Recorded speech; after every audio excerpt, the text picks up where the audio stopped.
the war against white farmers in South Africa. The ANC delegation lied to the American president and people last night. 2 Peter 2 verse 19 declares, while they promised them liberty, they themselves are servants of corruption. And that can be written over many politicians all over the world, and certainly over the cancer government we have here in this country. Remember, the middle letters of cancer is ANC. And corruption, they do well. Just look at Ishcom, the powers of darkness. In the last 10 years, this state-operated enterprise has been bailed out 241 billion. And I remember seeing 10 years ago that 375 billion rand had been stolen from Eskom. So who knows how many billions or trillions has gone down the drain into the powers of darkness. And we're paying 10 times more for our electricity now than we were in 1994. And we'd never had power failures before either, scheduled ones. And in Transnet, 61 billion rand in the last 10 years, bailed out by the taxpayer. South African Airways not flying anymore, 48 billion rand over and above. And they're not giving away flights for free that I'm aware of. So how can you run an airways that once was one of the best in the world at a losing concern? Why do you need taxpayers' money to bail you out of a commercial enterprise? Sanrail, 47 billion. Post Office, 8 billion. I don't know how, because Post Office is not cheap, and yet they don't deliver letters. And then we're talking about Denel, which used to produce top-class weapons around the world. They're running at a loss as well, 3.3 billion. Other SOEs, state-operated enterprises, another 111 billion. Now, this is just in the last 10 years. Every South African effectively pays over 8,600 rand a year towards failing state-operated enterprises. If this money had not been squandered by corruption, it could have built 8,600 schools, 2.6 million homes, and tripled the police force. But there was one ANC president who famously said once, corruption hurts no one. Well, actually, corruption hurts everyone. Corruption is killing us, and that's a fact. Well, President Cyril Ramaphosa, who's a senior member of the South African Communist Party, please don't forget. Many people think he's the president of the ANC, but remember, his first allegiance is he's a senior Politburo member of the South African Communist Party, at which events he is speaking there. Well, he has scapegoated whites for years to distract from his government's catastrophic corruption and spectacular incompetence. He famously stated, white people must be dealt with incrementally, like boiling a frog in a pot. Well, after President Trump had video footage screened on the chilling, blatant incitements to violence and the genocide by the EFF leader and the Member of Parliament, Julius Malema, along with also President Zuma, with his public calls of kill the Boer, shoot to the farmer, cut the throats of whiteness, seize the land. Ramaphosa even claimed he opposed and had condemned that hate speech. Well, I want to know when. When has Cyril Ramaphosa ever spoken out against the kind of genocidal hate speech? Cyril Ramaphosa is a senior member of the Communist Party. His inaugural presidential address in 2018 was to boldly announce his intention to expropriate without compensation, expropriate farms without compensation. And he emphasized that without compensation, to rousing cheers and applause and standing ovation. And Ramaphosa has frequently scapegoated the white people, particularly Afrikaners, and he emphasized, we will take the land from the whites and we will give them to our people. Now, what a better way to say that South Africa is for all people. He tried to quote that in 1955, the Freedom Charter stated South Africa is to be all who live in it. Well, that's before they got power. That was what they promised. That's not the way they behaved since. And he does speak about, our people, and he's not referring to the Afrikaners, that's for sure. Now, when Donald Trump said, dim the lights, switch it on, I want you to see something, the South African delegation remained facing in front, and this woman in the middle couldn't stop herself laughing the whole way through the kill the Boer, shoot to kill, cut the throats of whites. Ramaphosa didn't bother to look at it much at all. This one man just looked a bit over his shoulder sometimes. And Donald Trump produced a whole lot of newspaper cuttings of, as he said, in recent weeks. These are recent reports on hideous murders in South Africa. And It looked like Cyril Ramaphosa was bored and disinterested. The body language was chronic. There's nothing you can do. There's nothing this parliament can do. With or without you, people are going to occupy land.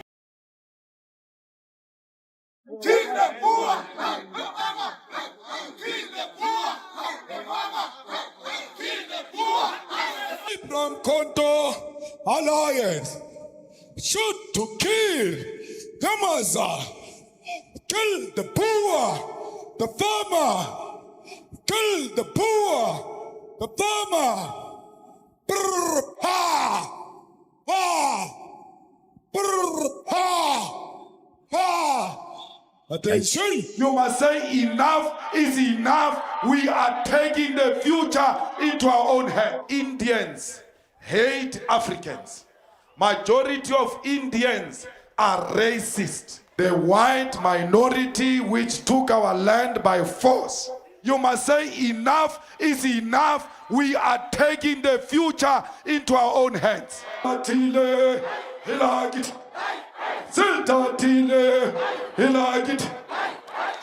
to kill, kill our, shoot to kill, Yamaza.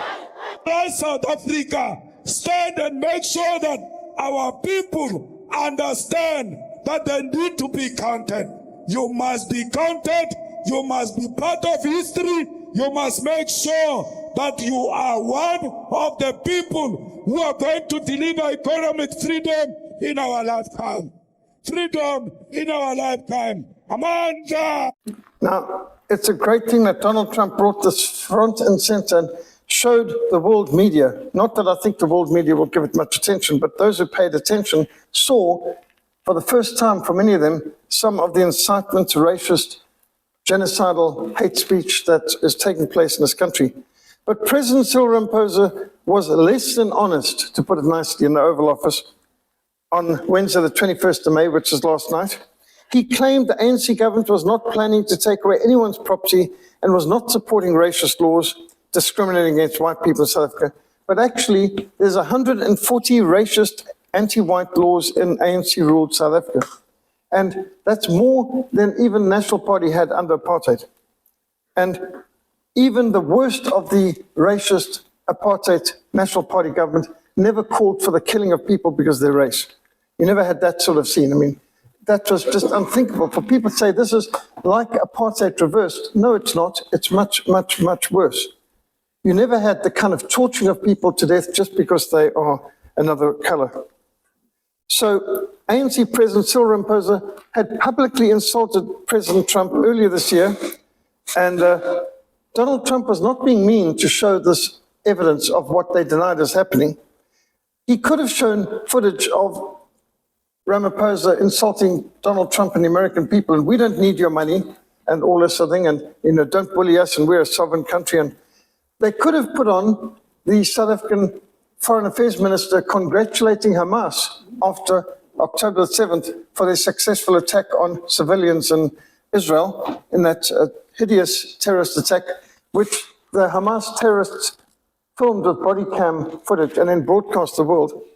He could have put on Ramaphosa's own speeches. So when people say there's an ambush, not really. I think Donald Trump was being very restrained and very polite, because Cyril Ramaphosa could have definitely had some of his own words and speeches put up there on the screen. But Donald Trump was, I think, just proving the point. You can't say there's no incitement to genocide in South Africa, and that there's not terrorist-type tactics of torturing farmers to death. And Ramaphosa condemned the Afrikaans refugees who are welcomed into America as cowards. He could have shown that footage too, for running away from what he simplistically called problems. That's an interesting term for a genocidal hate campaign against them. I mean, would you call it a problem that you've got 100,000 people in a stadium sing about killing you? Quote, in his brutal honesty, now, you've heard of the frog in a boiling pot. Well, it was Dr. Mario Ambrosini, who I knew and who walked with us on some marches to Parliament to protest against unjust legislation. He is a constitutional lawyer who became a member of Parliament, And Ambrosini was a key advisor to Prince Mangosuthu Buthelezi, who is a good friend of our family and of our mission and of the Kosobantu mission. And Dr. Ambrosini, in his book, quoted from Cyril Ramaphosa in 1994, what he said about boiling whites like frogs in a pot. So the quote in Ambrosini's book is, "In his brutal honesty, Ramaphosa told me of the ANC's 25-year strategy to deal with the whites. It'll be like boiling a frog alive, which is done by raising the temperature very slowly. Being cold-blooded, the frog does not notice the slow temperature increase. But if the temperature is raised suddenly, the frog will jump out of the water and, of course, escape." So he meant the black majority will pass laws transferring wealth, land, economic power from the whites to the blacks slowly and incrementally, until the whites lost all that they had in South Africa, but without taking too much for them at any one point of time to cause them to resist or to fight. So what are we to make of this paragraph in Dr. Ambrosini's intriguing memoirs? Especially in light of the ANC policy of the second phase of transformation. In 2013 at Polokwane, they had an ANC National Convention where they adopted second phase of transformation. The first draft had been second phase of the revolution, but somewhere along the line before it went to publication, they changed the word transformation for revolution for transformation. It sounds less hideous than saying revolution. Like Barack Hussein Obama's campaign was change, which sounds better than revolution. But that's what they mean. When revolutionaries speak about change, they talk about revolution. And the second phase of revolution is a well-understood doctrine in communism. You see, the first phase of the revolution, take the French Revolution, 1789. First phase of the revolution is political control. Second phase of the revolution, like started in 1793 in France, is cultural revolution. Seizing land, economic control, religious control, taking the churches, taking all areas. So second phase of revolution, you could see in Russia, for example, the Bolshevik Revolution was first phase, 1917. And then 1920s, they went in the second phase of the revolution, Holodomor, land reform, kill the farmers in Ukraine and all that sort of thing. Same thing with China. They seized control in 1948. And then in 1960s, they started the Great Cultural Revolution, second phase of the revolution. And even the president of China got purged by Chairman Mao, who got rid of the head of the army, president of the country. They're all traitors, apparently. And they killed 66 million people in China in 1960s in the Great Cultural Revolution, or the second phase of the revolution. Zimbabwe, they got political control in 1980. They seized cultural control with the seizing of the farms in the year 2000. So in the case of Zimbabwe, 20 years later, second phase of the revolution. So they adopted the second phase of transformation doctrine back in 2013, immediately after which Julius Malemba, head of the ANC Youth League, left the ANC and defected to start his own party, the Economic Freedom Fighters, or the Everything for Free Party, EFF. And they obviously are the vanguard of the revolution. Every second phase of the revolution needs a vanguard of the revolution. They were the young Marxists in China, for example, and you had these people with the little red books running out there and doing the job. Well, EFF are the vanguard of the revolution. And because they had officially left the ANC, you could say that they have a slight plausible deniability. Not that plausible, but still. And it's an integral part of the policy adopted by the ANC, the second phase of the revolution. Now, to many of us, it's evident that the EFF is a deception operation of the ANC. I don't know how many of you know, but I got this straight from General Tini Groenewald, who was head of military intelligence once, that the AWB, Afrikaanse Weerstandsbeweging, was a deception operation of the National Party. They launched it, and they got a security police staff sergeant, Eugene Terblanche, to lead it. He's a civil servant, and he did what he was told. And the goal is that the National Party could say, look at these extremists, AWB, we're so moderate. And they used this to cajole people along to what they wanted in the handovers by having this extreme opposition. And it's what you call a controlled opposition too. So the National Party started the AWB, and they funded it to a large extent. And the great thing is when the AWB brought in real radicals, some reconnaissance commando chaps, and they wanted to start doing some revolutionary activities. They were betrayed from within. Nobody would have thought that their leader and founder was working for the government. But the Eastgade, who are reconnaissance commando, these were special forces. They got arrested before they could even do anything.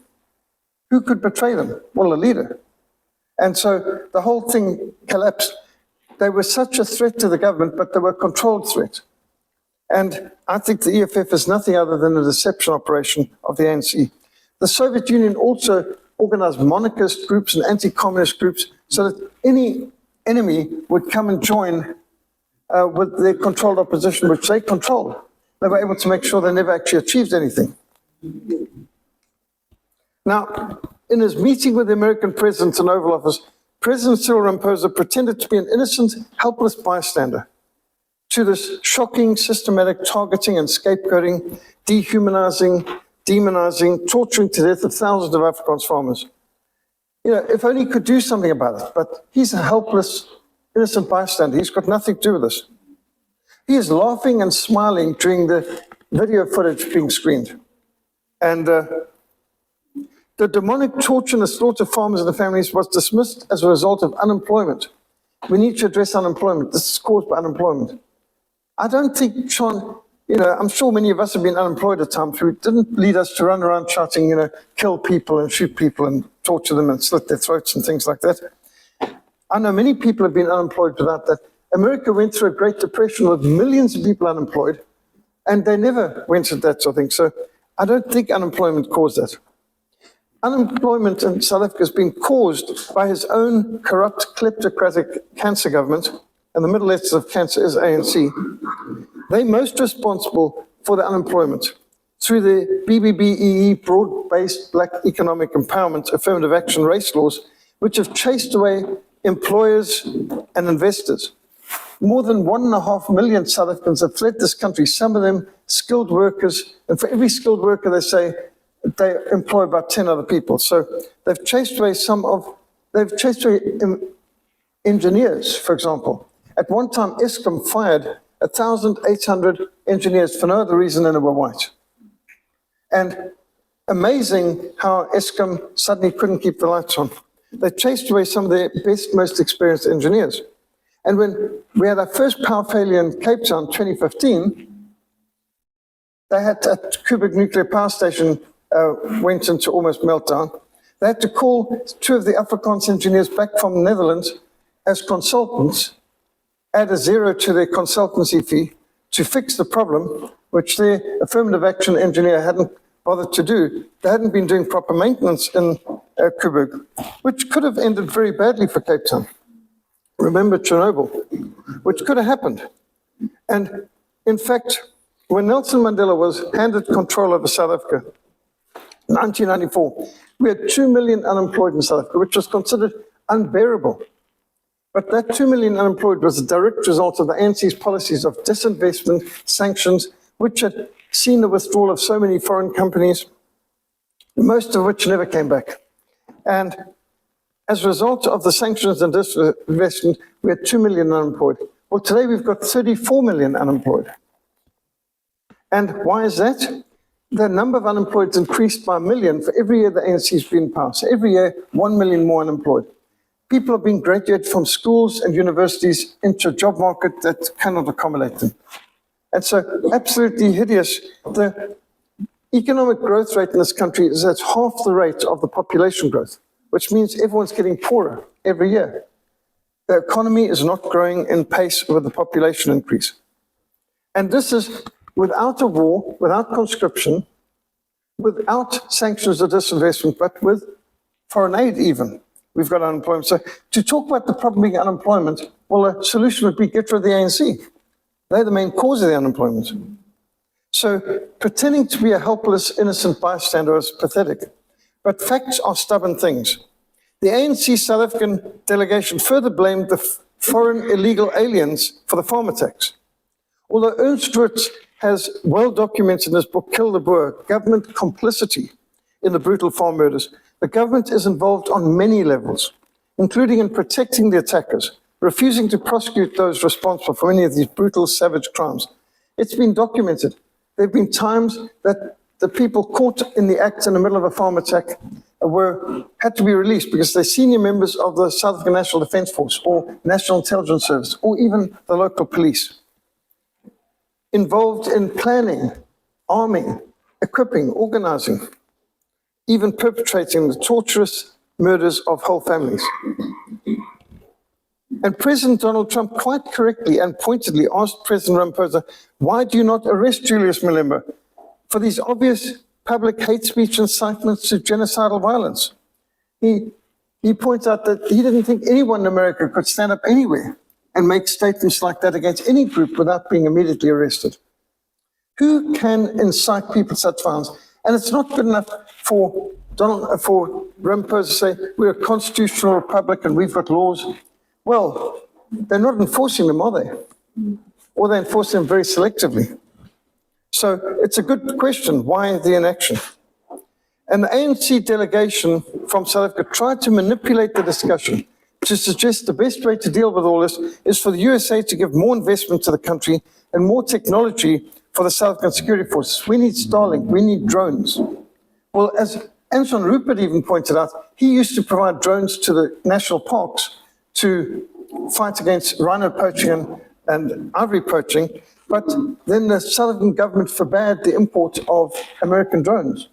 And so, interesting, Anton Rupert, who's part of the ANC team, pointed out, but they are shooting ourselves in the foot on this very thing. And Ramaphosa had the outrageous audacity to suggest we need Starlink in every police station.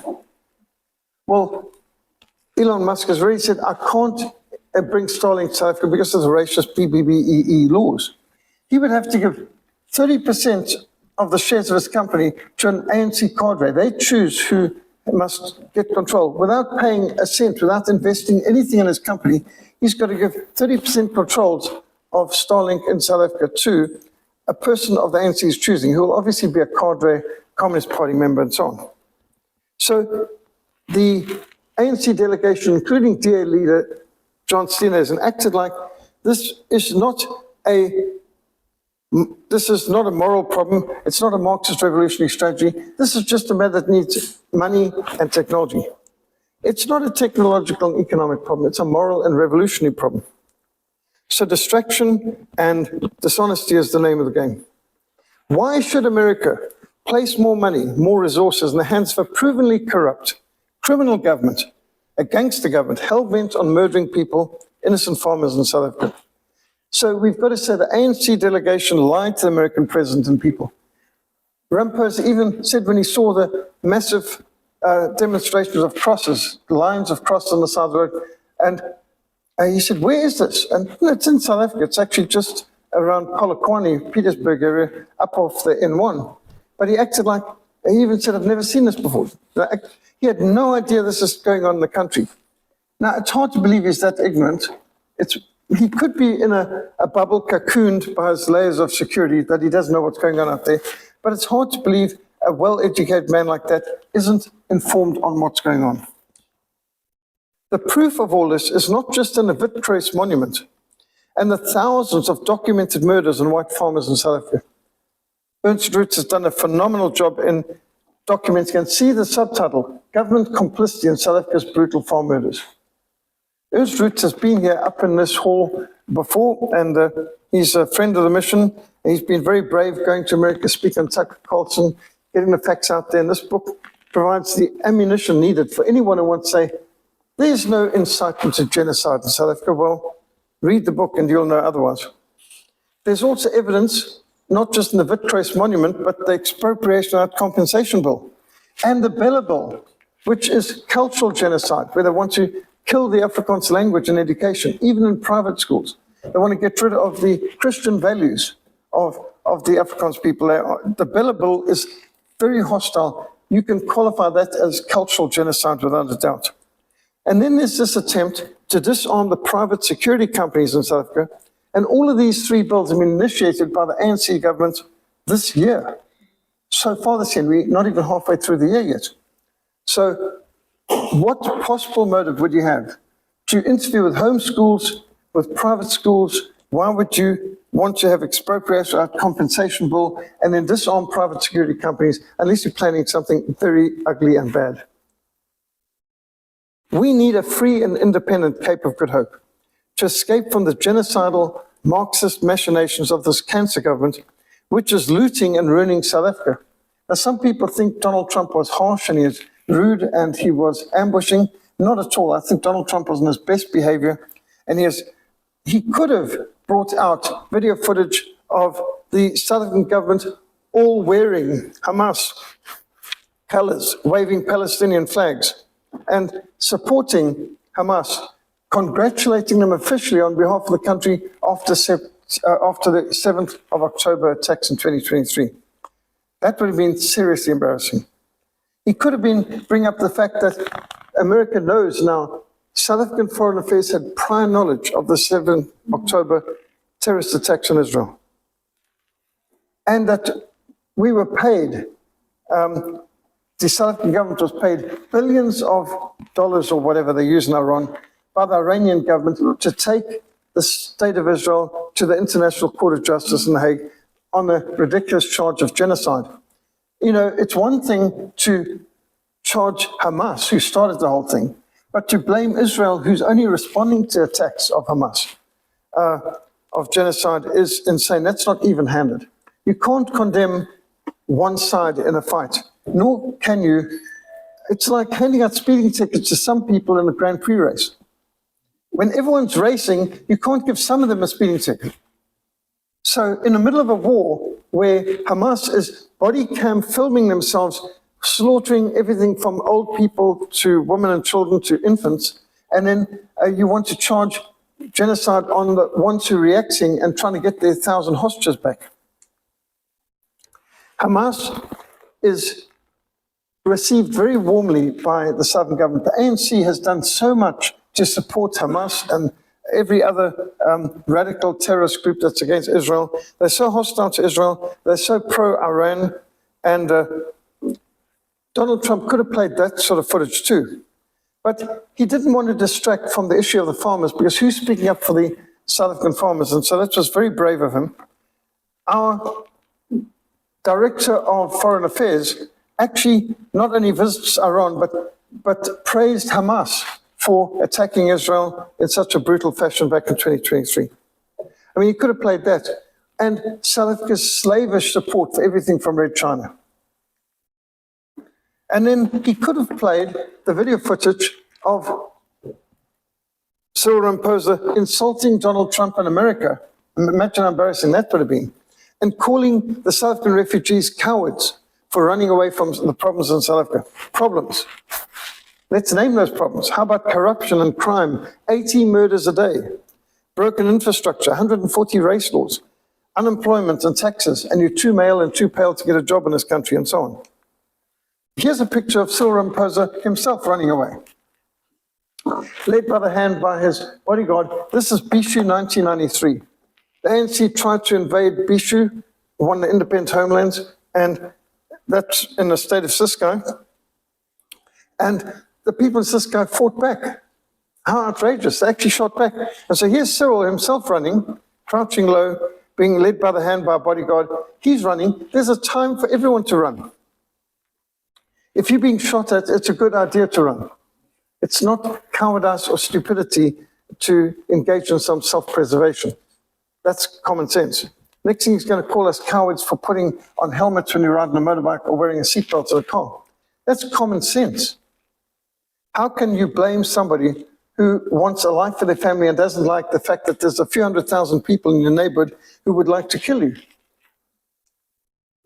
Now, just consider the Southern Communist Party's plans for basically disowning everything to do with white farmers. First phase, Thabo Mbeki, back from 1999, started to dismantle the commando system. The commandos had existed for 300 years, providing protection for farming communities. He disarmed them, and he also opened the borders, allowing basically free illegal immigration. What Biden did to America in the previous 4 years is what Mbeki started in South Africa. Open borders, people flocked in by the millions to swamp South Africa, and his goal was to irretrievably move South Africa to where whites would be a minority in their own country with no power whatsoever. And now, when I was born in Cape Town, whites were 1/3 of South Africa's population. Today we are 7%, I'm told.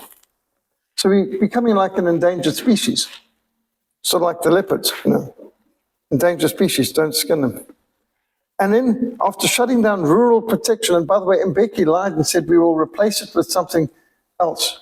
They never replaced the commando system or the police task force on stock theft and rural protection, nothing. Phase 2, Zuma went further. He started the extermination campaign of the Kill the Boer, Kill the Farmer songs and the creation of the radical EFF, which started in 2013, which I'm sure was a planned operation by the ANC. I'm sure the EFF and ANC are together because they even, while many of the people on the ground, the members, hate one another. But the leaders, you can see they hug and embrace one another. They grin and smile and have cocktail parties together. And the malicious lies of "you stole our land" campaigns, the land distribution hearings, the fake claims, which have been disproven, the land invasion threats and campaigns, and then false propaganda that whites own all the land, which is nonsense.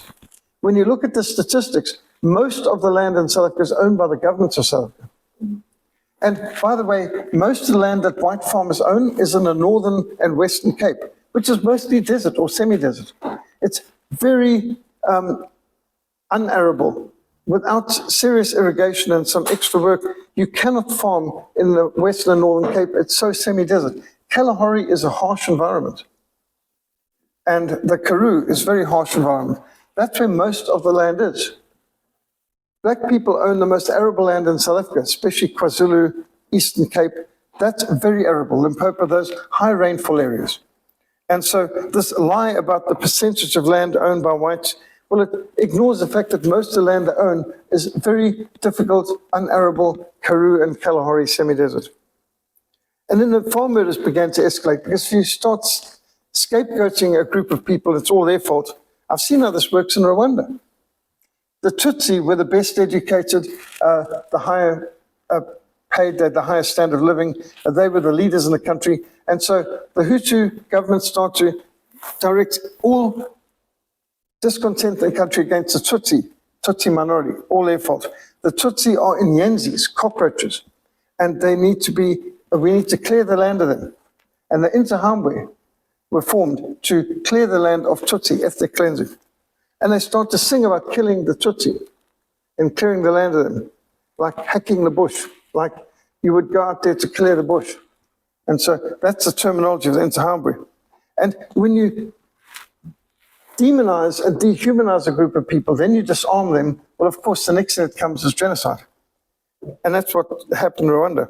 Well, Ramaphosa's phase 3, tabling the land expropriation bill, changing section 25 of the Constitution to be able to expropriate without compensation. And it's not just farms, it's any property.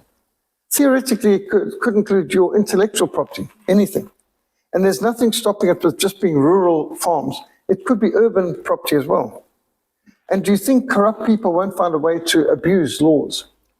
Their assurance will only be done in exceptional circumstances. Well, even good laws can be abused by bad people, as you saw under Biden's administration in America. Illegal land invasions of white-owned farms have begun. Already, since 1994, AfriForum says they've got documented 11,000 farms that have been taken over by the government, of which not 5% are operating as farms anymore. So it's not that the government doesn't have land to give, it's that they are not giving it. They would rather not give land to the people.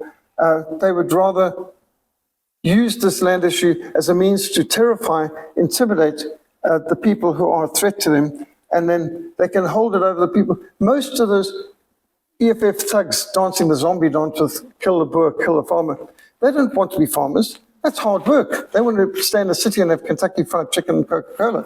They don't want to get up early in the morning and milk the cows and till the fields and irrigate the crops and so on. But they would be happy to go and loot some farms and then return back to the townships, as has happened in Zimbabwe. Zimbabwe is an example of how expropriation of farms works.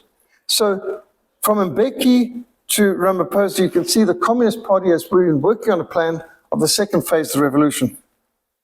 And these are the realities. People walk around with kill all white signs, and some poor little kid who's born long after apartheid ever was, and they are the ones who get in the neck. Now, there have been people who've been documenting what's been going on, and here's just speaking about one part of the year. This is just half of the year in 2017, and the murders taking place around the country. Farm attacks are indicated with a firearm and a red cross by murders. First of all, notice the interesting thing. There's far more farm attacks than there are farm murders. And that gives a bit of hope, because first of all, most farm attacks fail. Most farm attacks fail, even though they've got the advantage of surprise and numbers. The farmers in South Africa are some of the most phenomenal people on earth, highly motivated and in many cases well-armed, many of them veterans of the war in Angola. And so many attacks, most attacks fail. And that should give one some hope. Because even when the advantage of surprise and numbers on the other side, many farmers successfully shoot their way out of it and manage to escape or kill the attackers. You can see where it's worst. KwaZulu-Natal and Gauteng have the worst numbers. Gauteng, although it's a lot smaller than KwaZulu, has as many attacks and then as KZN. Cape Town's one of the least worst, but you can see Northern Cape seems to be doing the best. But it's so depopulated, who wants to go there? And so you can see in 2016, there were 66 murders of farmers. 2017, 75. And you can see it's sort of been hovering around in the 60s, roughly, and in 2021, it was 53. Now, earlier this year, we had this government say, no, there's no farm attacks in South Africa. Only 50 white farmers have been killed so far this year. Only 50. That's terrible. When you look at the small number of farmers, and you think that such a large number of them, somebody works out that, we've got less than 30,000 farmers in South Africa. America's got over 2 million. They're pointing out that if this was happening in America at the same percentage, it would represent hundreds of thousands of deaths. This is a huge amount of a small community. And yet Malema had the audacity to state, there are no white farmers being killed in South Africa. Really? Well, the most dangerous job in the world is not being a bomb disposal expert in Afghanistan, it's being a farmer in South Africa. And white South African farmers are experiencing the highest rates of violent crime anywhere in the world. The most dangerous job in the world is being a farmer in South Africa. And I've experienced it. I've been on their farms as the sun sets. And the tension becomes palpable. I mean, they first check the exterior perimeter and make sure the gates are locked. And there's the outside dogs, there's the inside dogs. And there's barriers, not just burglar bars over the windows, but extra security gates within the home, separating the sleeping part of the home from the other parts. And they've got windows where they've got sandbags and they've got the guns and extra ammunition and water buckets and fire extinguishers. Even the little kids have jobs. They've got the shortwave radios because they know the cell phones can easily get blocked with the cell phone blockers, jammers. So they are depending on also on shortwave radio and so on. And they're checking in with one another, community, all night long, because if they don't hear from you, a reaction force is going to come to your farm, because sometimes these terrorists have come and tortured the farmers all night, their family. And so they want you to at least know that within a couple of hours, if you don't hear from you, someone's going to come and check up on you. So it's hideous living like that every single night. Far more dangerous than war zones like Iraq. Our farmers are being murdered at a rate 4 times higher than even the police, and the police have a very unacceptable murder rate.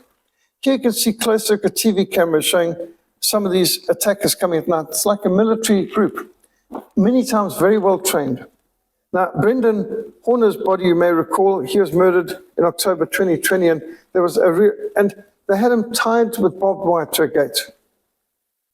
Lovely family, and these are the criminals that they caught who had been responsible for this. The people of Senegal gathered, and there was a lot of protests, and as I said, no farmers, no business, of course, no food.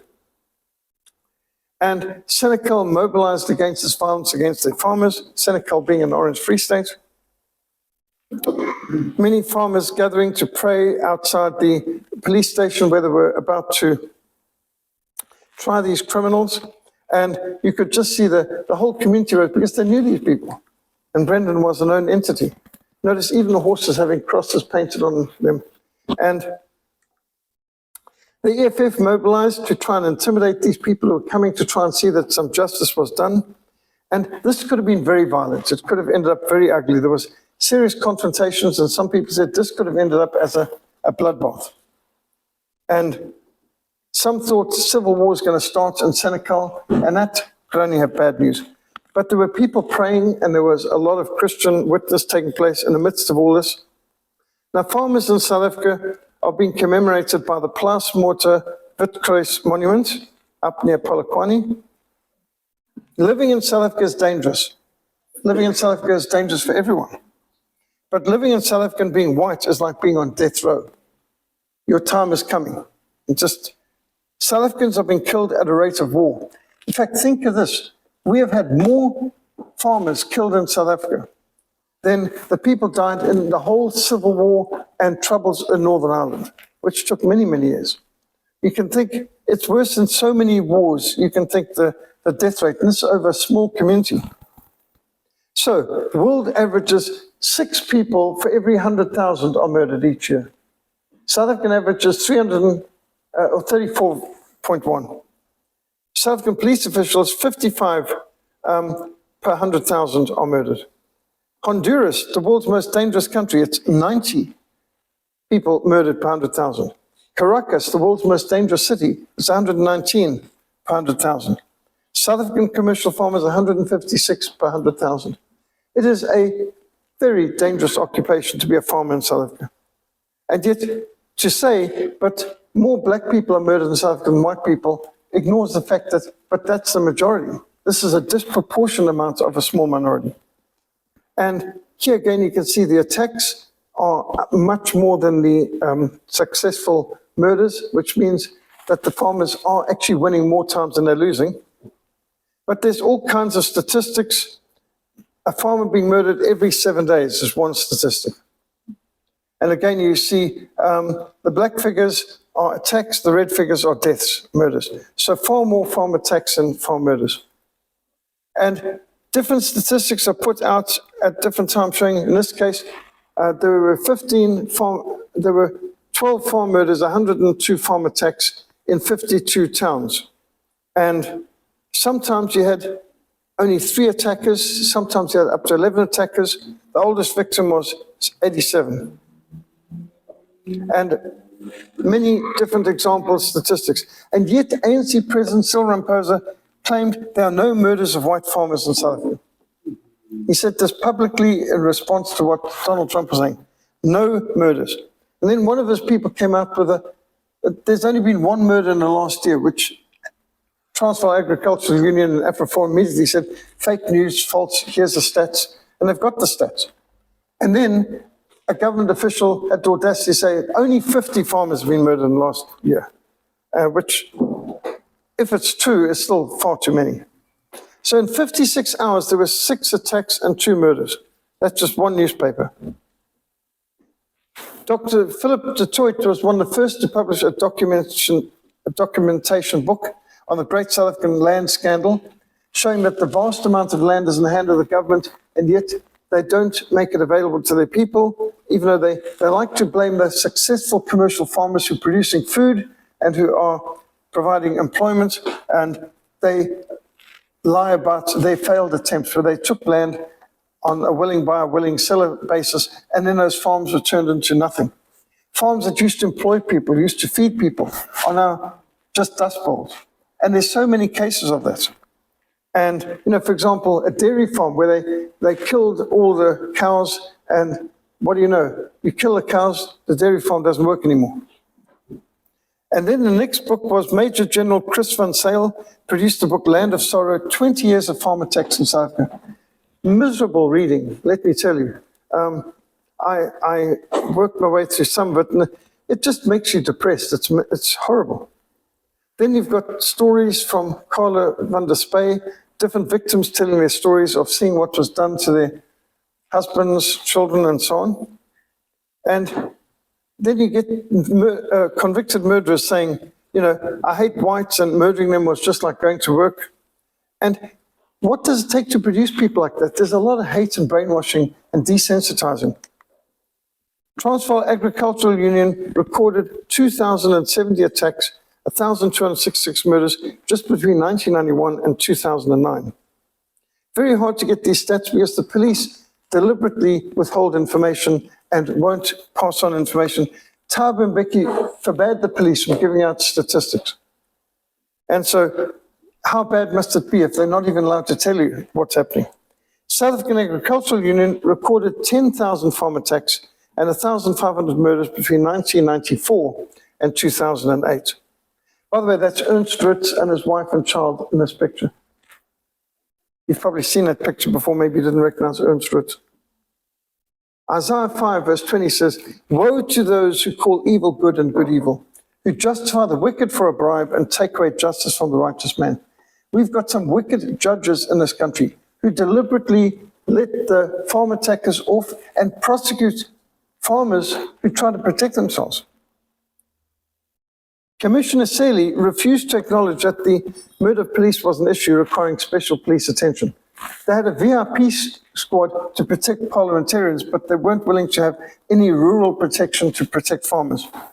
And, well, there's just another one of the gangster politicians. But the truth behind farm terrorism in South Africa, and it's not just murders, it's terrorism. Farmers are being murdered at a rate of 220 per 100,000. So the statistics have escalated since that previous one. And the stats are there by the province. And it turns out that the Northern Cape has the least attacks.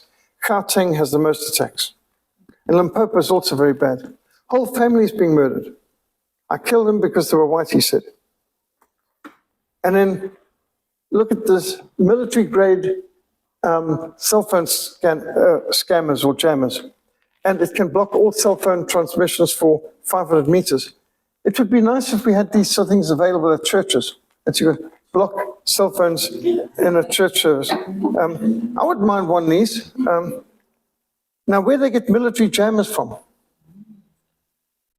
Kill the Boer is a book about the brutal reality of the farm attacks in South Africa and how the ANC government is complicit in this crisis. They can't just say we've condemned this and it's only the EFF. And Cyril tried to suggest it's a small minority party. It's insignificant. They have no support. And Donald Trump pointed out, well, it looked like a lot there in a stadium of 100,000 and there wasn't an empty seat anywhere. He said, looks like that's a significant amount of people. And but the ANC government is complicit.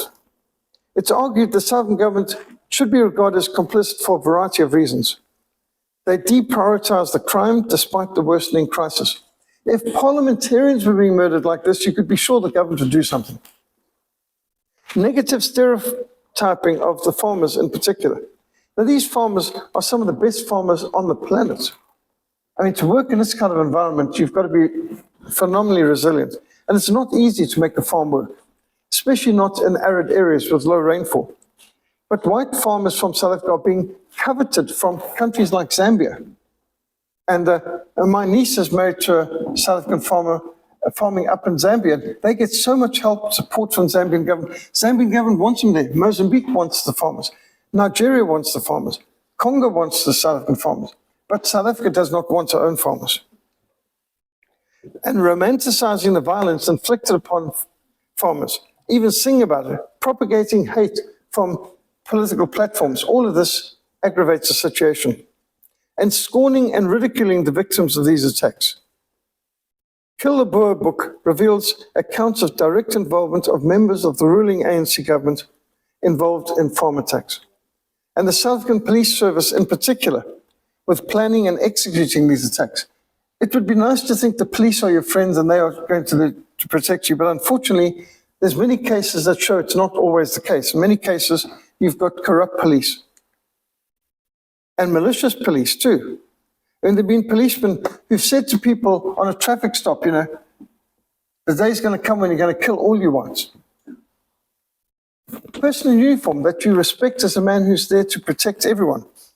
No, it's argued that a looming process of ethnic cleansing should be regarded as a serious threat, something we should campaign to prevent.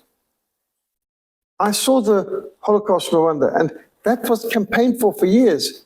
They dehumanized the Tutsi, they demonized the Tutsi, they disarmed the Tutsi, and ultimately they killed them at a rate of 10,000 a day until there were 1 million dead in 3 months, mostly by machetes. More people died of machetes in Rwanda than have died from atomic weapons in all of history. I mean, that's a thought. The complicity of the South African media is also indicated by the analysis of the news reports, which indicate biased media reporting, to put it nicely. They vilify and give negative stereotypes of white farmers in particular. It's like racist, farmer, and white are interchangeable. And the horrific levels of torture that often accompany these crimes, which Ernst Ritz has documented. We're talking about people using drills, or not just on people's knees and so on while they're alive, but horrific savagery towards the pets and domestic animals. An old woman having iron pressed on her chest, on the skin, in order to just torture her. The role that farmers should play in society and the unique circumstances that farmers are in, people who feed the population should be prized. When the most dangerous occupation in South Africa is not that of a member of the police or a fireman, you should realize something is radically wrong. When the most dangerous occupation is the person who promotes food security and creates jobs, something is radically wrong. The truth should enjoy intensive discussion and be considered priority anywhere in the world. You take a country like Switzerland or Austria, they've got laws protecting their farmers. You are not allowed to, I've got a sister-in-law in Austria whose daughter's married to a farmer. They cannot leave their farm. They can't sell their farm to be, for example, a shopping mall or accommodation. Farms must remain farms, and farms must remain in the family. They've got laws to protect it, and they've got so many laws to protect the farmers, because Austria and Switzerland want to be neutral countries, and they realize food security is vital. If you don't have food security, you can be starved into submission by sanctions and sieges. And Switzerland survived the Second World War without violence and destruction because they were totally self-sufficient farming-wise. They're totally self-sufficient every way, and they had the best army you can imagine in Europe, that nobody wanted to invade them. But this is not the case in South Africa. Here the government is complicit in farm murders. It's like committing suicide. Why would you want to kill your farmers? Ernst Ritz's book, Kill the Boer, was launched on a cold winter's morning, which saw the report of an 86-year-old farmer from Hartbeespoort who'd been attacked on his farm the day before. 86 years old. Kill the Boer does not mince words, and it details how cruel farm murders really are and how these cannot be regarded as ordinary crimes. Cyril Ramaphosa said in the White House in the Oval Office, this is just a matter of criminality, and we have criminality across the board. Well, not to this degree you don't have. This is targeted. And the book investigates the loaded statements by politicians, by Malema, and how these may result in an increase in farm attacks and murders. In one section, Roots mentions Julius Malema answered under cross-examination that they had stopped singing Kill the Boer, Kill the Farmer because black farmers might have been depicted as targets erroneously. Therefore, he started singing Dubula Ibunu, or Kill the Boer, which is synonymous, by the way, with Afrikaner. Even though all Boers are Afrikaans, not all Afrikaners are Boers. And in the Anglo-Boer War, that became really important.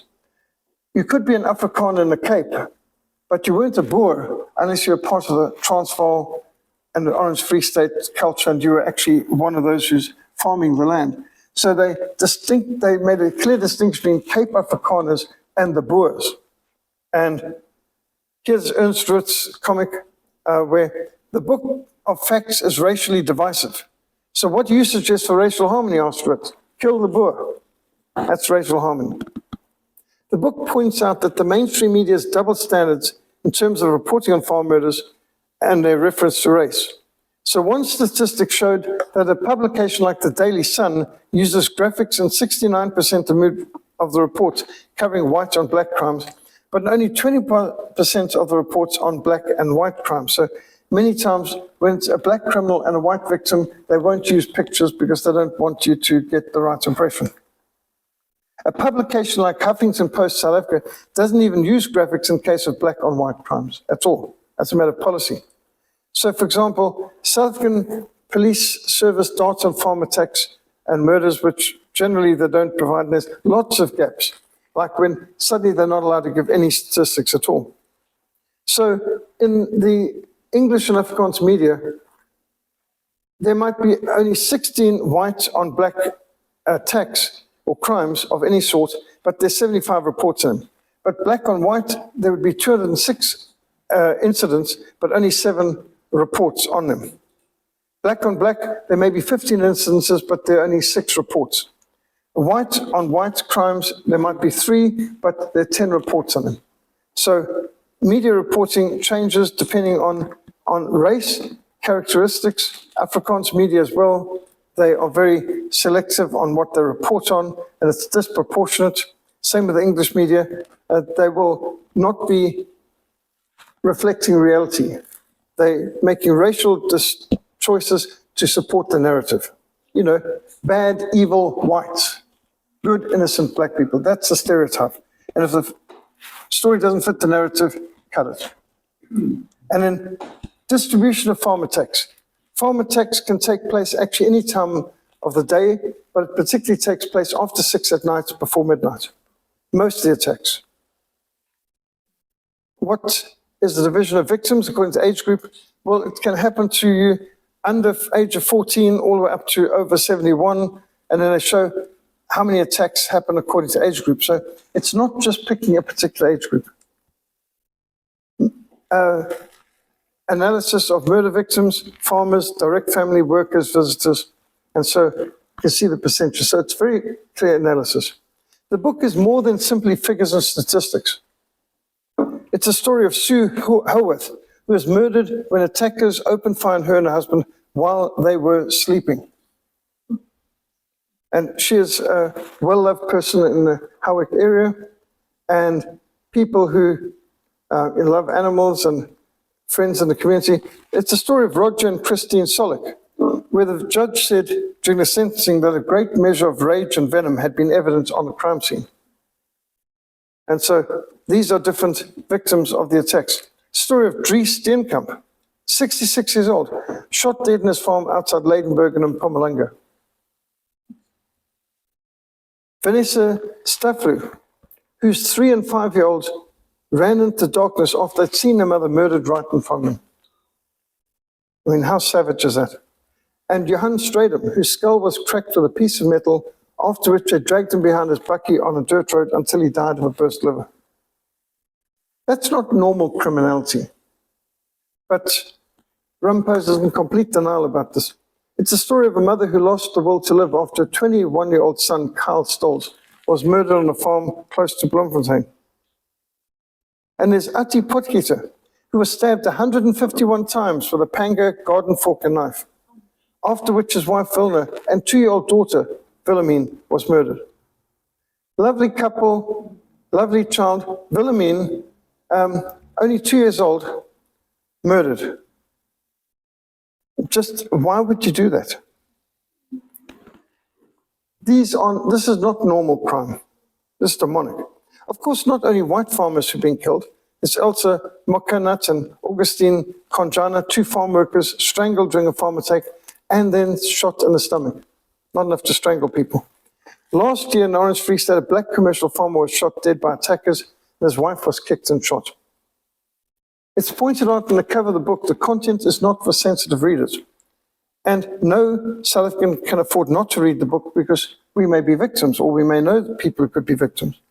The facts contained in this book are essential for any person who wants to deliver constructive input and not act like Cyril Ramaphosa denying that there's any real targeting of farmers, which, sorry to say, John Steenhuisen is also guilty of because he just repeated the narrative. It's a problem of unemployment and we need more investment and more technology from America, please. We can't stop the farm murders without drones. How did the old government manage to stop farm murders? Well, oh yes, we had the commander system and police task force for rural safety. And so this kind of book can empower you with the knowledge to know when you're being lied to by the government and the media, and why it's different to other murders. And the South African government is complicit in these murders. It's pretty rough when you know that your own government hates you and wants to kill you. And so the content is graphic, but we don't have the luxury to be sensitive about the facts anymore. And it's an important contribution to the debate about farm murders and attacks, writes a crime expert. This is especially true in a crime in which farm murders and attacks have become an uncomfortable, thorny political topic of discussion. Former police officer Dr. Johan Berger, consultant at the Institute for Strategic Studies, the ISS, he said this book will hopefully contribute to the debate, will wake some of us up who are still completely ignorant as to the seriousness of the situation.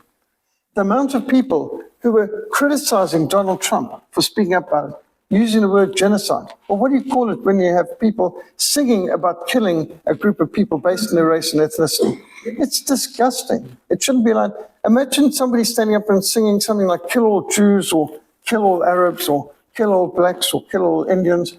Do you think that that would be tolerated for an instant? And yet we've got a court that seems to think, no, that's not incitement to violence, that's not hate speech. What else can it be? Dr. Theo de Jager, chairperson of the World Farmers Organization, said Roots is tackling the topic in a comprehensive manner. He writes about the facts and figures as well as the fears, the anger, the worries that have become part of the DNA of the farming community. Now, I know some of these farmers, and I've stayed in some of their homes and farms, and it's a terrible way to live with that kind of fear. I remember going to farms where they didn't have to worry about a thing. Diogo said if you visited the scene of such an attack with the signs of torture, you'd lose your appetite for theoretical debates on the relevance of statistics and figures.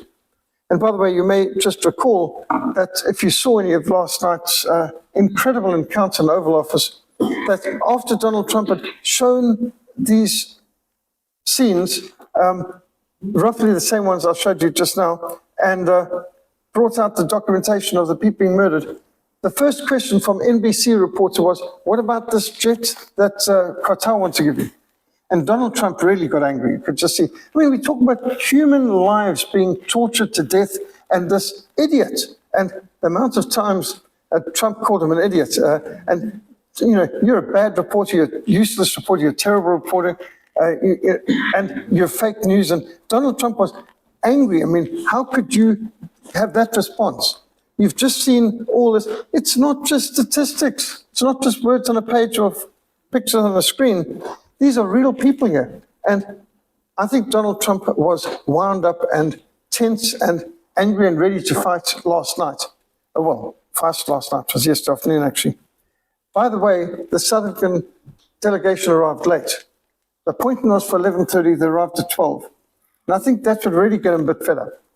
You know, that they arrived on Africa time instead of on DC time. So he was, I think, already tense, and he's dealing with serious issues. Just watching his body language, every time Cyril Ramaphosa was talking, you could see he wasn't buying any of it. You know, and for Donald Trump to come and, you know, we need investment, I mean, effectively begging bowl. We need technology. You could see he's irritated. He was not open. It was wise that Cyril Ramaphosa was restrained, because if he had really tried to be like a Zelensky, he would have experienced a serious slapdown. Because Donald Trump was ready for a fight. He remained calm and he remained polite, but you could see the moment the stupid reporter asked some off-the-ball, irrelevant question, you know, he was ready to tear that guy's head off. And verbally, he certainly gave him the tongue lashing he deserved. But these are statistics, these are facts. You can't just talk about theoretical things when you're talking about lives at stake. And then some people might want to nitpick and say, well, you know, he said those were graves. They're not actually graves. No, they're memorials to people who've died, but they represent real people. And if Cyril Ramaphosa tried to nitpick on some points that, you know, maybe that would have been the wrong thing to do, because Donald Trump, I'm sure, was ready for a fight if they wanted a fight. But he was being polite, because if he had gone on to their support for Hamas and their judicial persecution of Israel, that would have been another story, or Iraq. But crime in South Africa is hideous on so many levels. assaults, aggravated robbery, sexual offences. Sexual offences, 181 per day. That's totally unacceptable, and that's reported. The real number is considered 10 times more than what gets reported. And so these are being, facts are there. When people say, like Malema or Ramaphosa, there are no murders of farmers in South Africa. I mean, they've got so much evidence against them. And they've analyzed this. This is Transvaal Agricultural Unions, AfriForum, Solidarity. These people are doing serious research because the costs depend on the police, who are often complicit. But they've looked at this and they've seen, you can see the increase in percentage in the last column, how murders are up 25%, for example. Attempted murders up 12% and so on. Street robbery up 30%. Carjacking up 65%. Bank robberies up 86%. Cash and transit up 64% and so on. So real statistics. People have done their work. But what about the incitement? Here's a compilation of quotes and policies from ANC leaders. Quote, all white people are criminals and should be treated as such. We need to take their property, deny them job opportunities, treat them as second-class citizens. But Ramaphosa says, in 1955, the Freedom Charter said, South Africa will be for all who live in it. And, you know, we don't have racial discrimination. Well, that might have been true for 1955. It's not true from 1994 to the present. White people are rapists, dogs, and cowards. Seriously.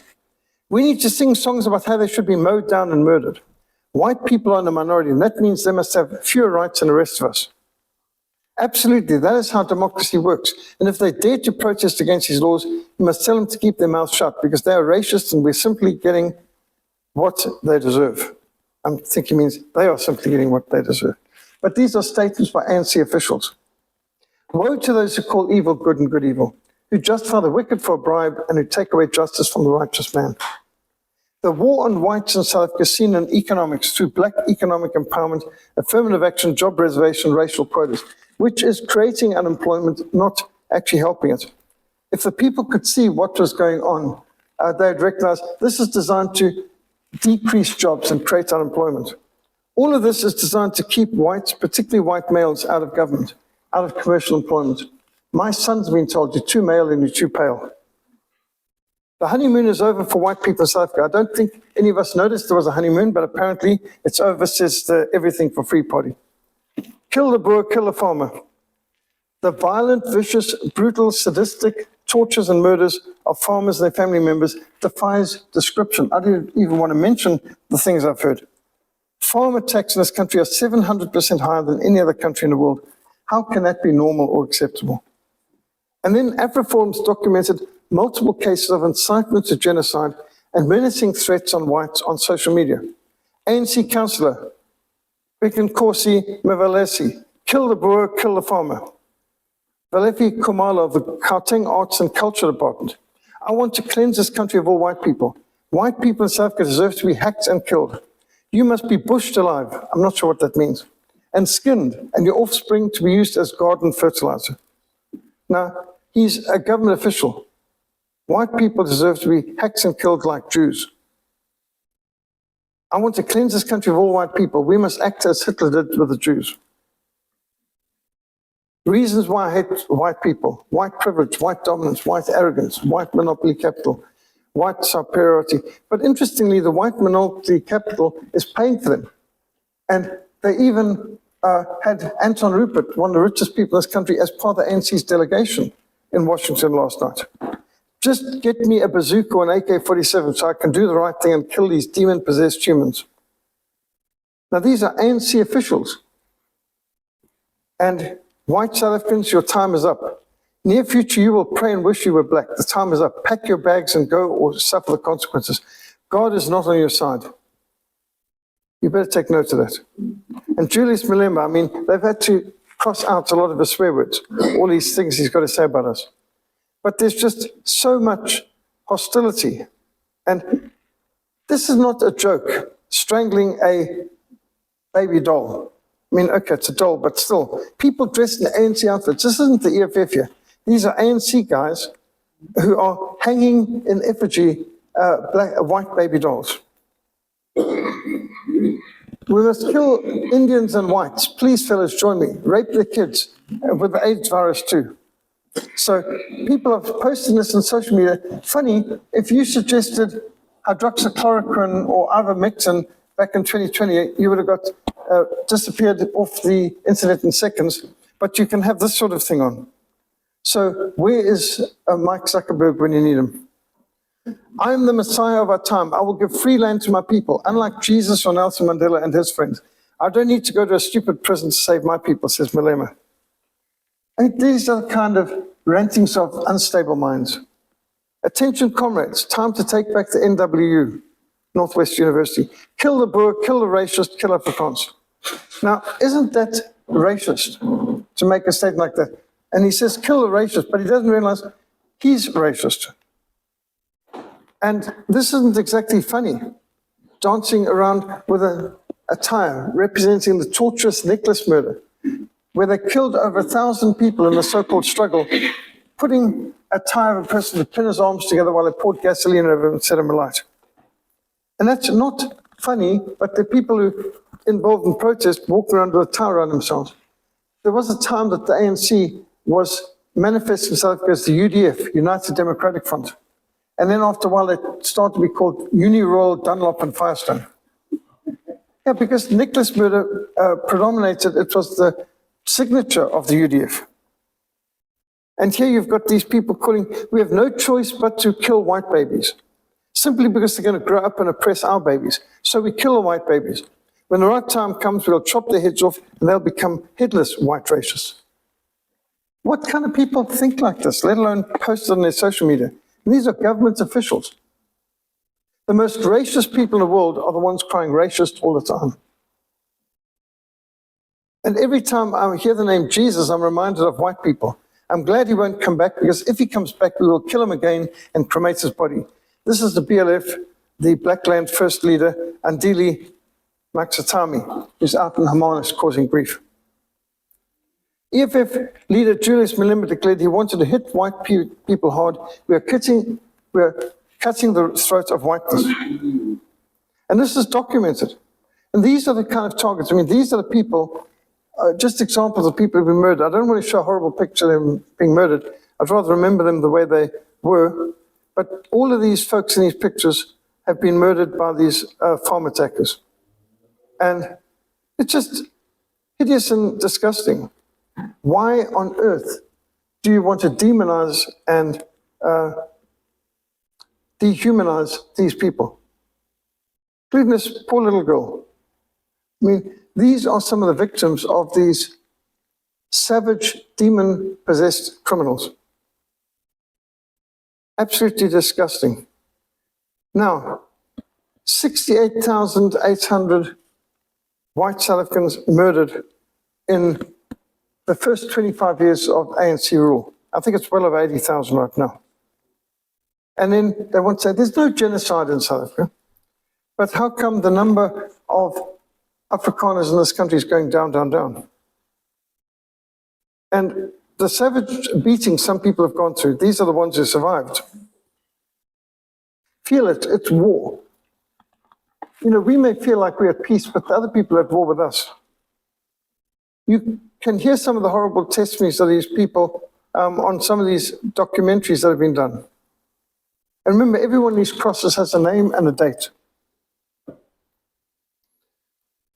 And you know, these are more of the victims. They've got some memorials set up to commemorate these people. This poor mother saw her husband murdered in front of her and her children, and she's decided to tell her story and to live strong for the sake of him, because he took all the bullets that were designed for the whole family. And her testimony is in the Killing Fields video of Katie Hopkins. Now, we're starting to get a few people overseas, like in Australia, speaking up, and New Zealand. There's a few. South African Chamber of Commerce and Industry calculate for every farm murder, every farm attack, costs the South African economy over 2 million annually, based on the annual contribution of the agricultural sector to the country's gross domestic product. So every farmer you murder steals another 2 million out of the economy.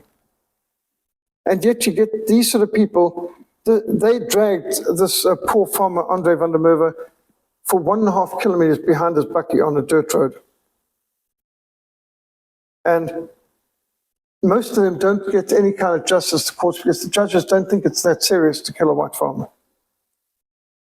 Most of it doesn't go very far.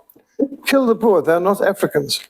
Actually, even Jacob Zuma said the first Africans were the Afrikaners. There was no tribe in Africa that identified as Africans before the Afrikaner. They're the first because that's what Afrikaner means. It means an African. And so, interesting to say that the Boers are not Africans. Yet some of them date back 12 centuries, I should say 12 generations. And these are some of the ways that farmers are tied up in order to be able to torture them for the longest.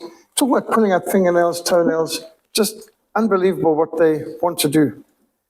And in Parliament, Peter Groenewald reported on the horrific tortures being inflicted on white farmers in South Africa. An ANC member of Parliament cheered and shouted, "Bury them alive," to cheers and applause. And that's the honourables in Parliament. Destruction is in their midst. Oppression and deceit do not depart from its streets. Endangered species are not just rhinos and elands. Do not remove the ancient landmark which your fathers have set. Proverbs 22:28. Farms that have been in some people's hands for generations after generations who carved it out of the wilderness. And now it's meant to be able to be expropriated without compensation. Is this war on farmers state-sponsored terrorism? Yes, it certainly is. Notice that's a police vehicle right there. In front of a police vehicle, kill all whites. Try and stand there with a kill all causes or something like that sign. See what happens. Genocides are acts are committed with the intent to destroy in whole or in part a national, ethnic, racial, or religious group. That's the dictionary definition from the United Nations. 10 stages of genocide. First, you classify people. It's us and them. Then you symbolize them. You force them to identify themselves. Then you discriminate against them systematically. Then you dehumanize them. You equate them with animals, vermin, or diseases, like the Hutu calling the Tutsi in Rwanda Indiensis, cockroaches. Then you organize. Police create special groups to enforce their policies. Then you polarize. You broadcast propaganda to turn the population against a group. They to blame for whatever the social ill is, not the government policy. The minority, who hasn't been in power in the country for the last 30 years, they to blame with all the problems we've got today. And then you have preparation, official action to remove or relocate the people. And then persecution, murders, theft of property, trial, massacres. And then extermination, wholesale elimination of the population. This is what happened in Rwanda. This is what happened in Armenia by the Turks in 1915, which we went through another night. And in the end, you get denial. Now, our government is all the way at the denial stage. No, it's not happening. And one of the silliest things that Cyril Ramaphosa said, he's got proof that there's no genocide in South Africa. Look, I've got a white man here as my Minister of Agriculture, John Steenhuisen. He can speak up for it. And, well, like there's no traitors in any group. Every group's got traitors. And John Steenhuisen's one of them. I think the DA just lost a few 100,000 voters last night. I mean, what was one of the DA's strongest points for getting votes? Vote DA for a strong opposition to ANC. Well, there was no opposition to ANC last night or should say yesterday afternoon in Washington, D.C. John Steenhuisen was just the puppy lapdog for Cyril Ramaphosa. I don't know who of the DA supporters is proud and happy to vote the DA now. But they're in denial. It's not happening. There's no problem. There's no targeting of farmers in South Africa. So you can see when they dehumanize you, they discriminate against you, they demonize you, and they disarm you, the next step is genocide. The white race is the cancer of human history, said Susan Sontag. So now we're a disease. And this is it. The dictionary definitions of genocide are being met in South Africa. They're doing it during all the different steps. And here are marks of where the attacks take place. The bigger the circles, the more the attacks. So you can see not even Cape Town is exempt from this. And the government sings songs like "Bring me my machine gun," "Kill the Boer, kill the farmer." If you don't like a tax, leave South Africa. And then they criticize the few who do. And Julius Malema, you heard earlier, saying, if you don't like it, go and be a refugee in America. Now they're complaining, how can anyone be a refugee in America? Well, they told him to do it, didn't they? And, I mean, these pictures should prove the point. The silent genocide. And there's enough statistics that are fulfilled. And so here's Paul Kruger, not the original Paul Kruger, presumably a descendant, went to the International Criminal Court to lodge a complaint against South African government in The Hague in 2011 for perpetrating and inciting genocide. When Mugabe began threatening the white farmers, most media comment was, there should be no concern, Mugabe's an intelligent person. Well, he's certainly well educated. And he knew that dispossessing the farmers would be a catastrophe for the country. So don't worry, Mugabe's not going to dispossess the farmers. But he did. 5,500 farms were stolen from commercial farmers. And the country went into massive, chaotic, catastrophic disaster in the finance. You can see a $100 billion note to $50 billion, $100 trillion note, and that's after they took 16 zeros off the currency. So I've got examples of the Zimbabwe currency here, the worst inflation in the history of the world, even worse than the Weimar Republic in Yugoslavia. They destroyed the economy of Zimbabwe, so one brick in 2009 cost more than every farm, every house, every business, every property and vehicle in Rhodesia of 1980. I mean, that's when a $100 trillion note can't buy half a loaf of bread. That's what can happen to your savings, earnings, pensions, salaries, and so on, if you let insane lunatics like this take control. And so farms being destroyed. This is Zimbabwe farms. Zimbabwe's land reform myths and realities. Mugabe's ZANU-PF seized over 5,000 commercial farms, evicted the white farmers, who in many cases were third or fourth generation citizens. They'd literally carved these farms out of the wilderness. And even as Zimbabwe's economy collapsed, more than half of the total population fled the country, voting with their feet, a vote of no confidence in Marxist Zimbabwe. Most African leaders applauded and cheered Mugabe, especially South Africa. Mugabe would get standing ovations when he came to South Africa at African Union or United Nations events. South Africa's President Thabo Mbeki at the time unquestionably backed Mugabe's disastrous policies in Zimbabwe. And he helped keep the country from collapse and bankruptcy, from regular aid and electricity coming from South Africa. While we were getting power failures in South Africa, Zimbabwe is getting electricity free. Not all the time, but often, without paying for it. The land reform deception, political opportunism in Zimbabwe's land seizure era. These are all documentations of what Donald Trump has quite rightly drawn attention to. This is what happens when you wage war against farmers. This is the end result of land reform. Yes, you've got the land, but now the people are starving. Is this really improving people's human rights? Is this improving the human dignity? They had land reform in Ethiopia as well under communism. And so, like in Biafra, starvation. And is it human dignity when you've got to live on charity from other countries to bring in food? This is so shocking. I've seen this all over the continent where communist, socialist land reform has been instituted. We've got to thank the farmer, because no farmer, no food, no future. And the fall of Jacob Zuma and the rise to power of Cyril Ramaphosa was accompanied by waves of Ramaphoria, they called it. Many Christians declared, and I know these Christians, we are saved. This is the beginning of 2018 as Cyril Ramaphosa came in. A new day is dawning. Now we can begin to rebuild our country. Our prayers have been answered. At last, a president we can be proud of. Literally, people I know were posting this on social media. Yet in his opening State of the Union address to Parliament, Cyril Ramaphosa announced, we will seize land without compensation. Emphasis. Loudest, most sustained applause of his address. Now, considering that South Africa provides sanctuary to more than 10 million refugees who fled the endemic misrule to the north, imploding the food security in South Africa would affect far more than our own population, because South Africa is feeding a lot of people from surrounding nations too. But don't worry, you've got the ANC in government, and they're on the job. and they're intelligent people. In 1994, when Nelson Mandela became president of South Africa, we had 70,000 white commercial farmers who were feeding 100 million people. Think of it. 100 million people have been fed from South Africa. Phenomenal achievement. Well, today we've got barely 28,000 farmers left, and they're feeding 40 million people. The trouble is the South African population has doubled from the 28 million we had in 1994 to more like 60 million.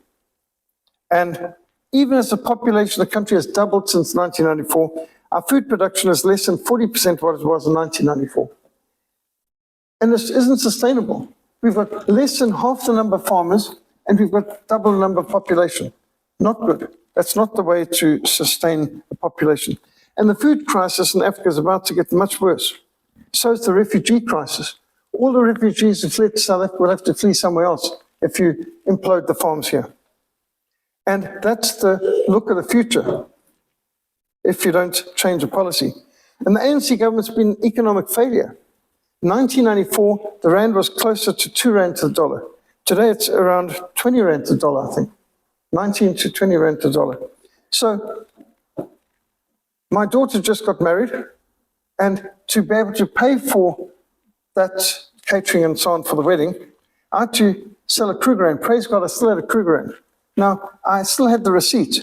In 1988, I bought that Kruger rand for 650 rand. And now it was worth 60,000 rand, which, by the way, is roughly what it costs to have a daughter married these days. But praise God, I had that coin. But that means your money's been imploded. What 650 rand could buy now takes 60,000. I mean, that's just a snapshot. I bought my first motorbike for 1,000 rand. Brand new, out the shop window. 250cc off-road motorbike. And we have been stolen from. You used to be able to fill your car with a 5 rand note. As a public speaker, I'd frequently be given a 5 rand note in an envelope after public speaking at a church. That was normal. And that 5 rand note could fill the petrol tank. Now, a 100 rand note can't even move the petrol tank out of the E. I mean, that's just to try and make it understandable. The implosion, $100 trillion note, you can see them in the cabinets over here. Would you like to use a wheelbarrow to carry your money to buy a loaf of bread? Unemployment in 1994 was under 3 million, 2 point something. Today, unemployment is over 30 million. Every year the ANC has been in power, they've added another million unemployed to the ranks of the unemployed. And don't you like their dishonest statistics? You've got unemployed 43%, discouraged work seekers, economically inactive. Isn't that the same thing? Why do they separate out? So they could say the number of unemployed is under 50%. But once you add the economically inactive and the discouraged work seekers, it comes to over 50%. So this is when they play with statistics. You've probably heard they're lies, damn lies, and then there are statistics. Power failures, water restrictions, rampant crime, rape and murder are everyday realities for the long-suffering people of South Africa. I remember being able to hitchhike across this country, sleep on the side of the road, throw my sleeping bag out in a park. I've slept in JP Park overnight, it's literally. And there was no fear that you'd wake up without your head or something. And you can't do that today. I hitchhiked across this country and slept on the side of the road all over the place. And that was 1980s. You can't do that today. You'll wake up dead. But to distract citizens from the disastrous failures and the catastrophic corruption of this government, they have lies, distortions, disinformation, fabrications, misleading statistics, and campaigns of guilt manipulation to create a smokescreen to cover their rampant corruption and incompetence. And you saw that all on display yesterday afternoon in Washington, D.C. The ANC delegation with the DA cohorts, I speak about the DA and C these days because I don't see much difference between the two. And when it comes to the DA, they are morally worse than ANC. They even taught the ANC, we've got more LGBTQ followers and gay members than you do, which is true. The DA are a bunch of perverts with a horde of Christians voting for them. Remember, the DA are the ones who organized the gay pride marches and things like that in Cape Town. Ineptocracy, a system of government where the least capable to lead are elected by the least capable of producing, and where the members of society least likely to sustain themselves or succeed are rewarded with goods and services paid for by the confiscated wealth of a diminishing number of producers. Ineptocracy. The ANC is like your dictionary definition. And remember, the ANC is just a junior partner of a coalition with the South African Communist Party. Proof? Go onto the South African Communist Party website. And not only will you be able to buy linen baseball caps and T-shirts and linen ballpoint pens and mugs, Visa cards accepted, but you will see the South African Communist Party is not putting up a candidate in the next election, but advises all cadres to vote for the African National Congress. And by the way, if you go to the United States of America Communist Party USA, go on their website, as I have. The Communist Party USA is not putting up a candidate in the next elections, but advises all cadres to vote for the Democratic Party candidate. What does that tell you? They control those parties. The ANC is run by the Southern Communist Party. Cyril Ramaphosa is not just the president of the ANC, he's the president of he's the head of the Politburo of the Southern Communist Party. And to enable the looting of the country, whites have been demonized and made scapegoats for every problem. Even after 31 years of ANC rule, nothing is accepted as their fault. Whites are to blame for everything. The minority in the country is to blame for what the government who's been in power for the last 31 years fails to do. So irresponsible politicians have engaged in the most reckless rabble-rousing, hate-mongering, which threatens to subvert the very fabric of society.